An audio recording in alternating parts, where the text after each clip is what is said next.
In today's video, I'm going to teach you how to install plugins in Figma. If you find this useful, consider subscribing and liking the video.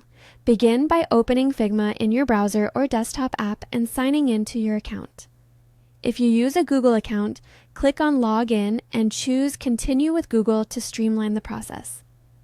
Allow any prompts or permissions required to complete the sign-in, and then choose the project or file you want to work in so you can install plugins where you actually need them.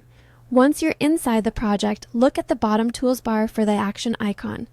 It's the one with 4 shapes clustered together. Clicking that opens a compact menu of tools and options relevant to the current file. From here, choose Plugins and Widgets, which will open a panel where you can browse and search for plugins. Use the search field to type the name or keywords for the plugin you want. Results usually include ratings, short descriptions, and an install or try button.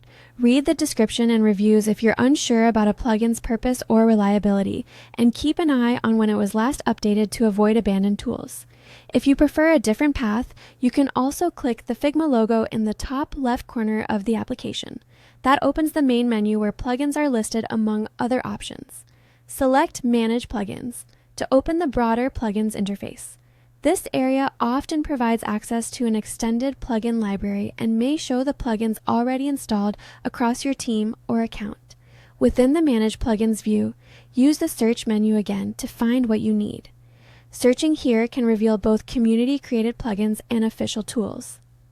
When you find a plugin you want, follow the install prompts. Some plugins require additional permissions. Review them and confirm if they match your comfort level. After installation, many plugins become available directly from the same action menu or through the plugin submenu in the main menu. A few practical tips. Prefer well-reviewed plugins with recent updates, and if you're on a team, check whether a plugin affects shared files before installing. If a plugin behaves unexpectedly, you can manage or remove it from the same Manage Plugins area.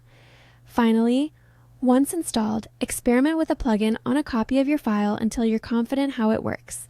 That's everything you need to find and install plugins in Figma. Thanks for watching, and remember to subscribe and like if this helped you.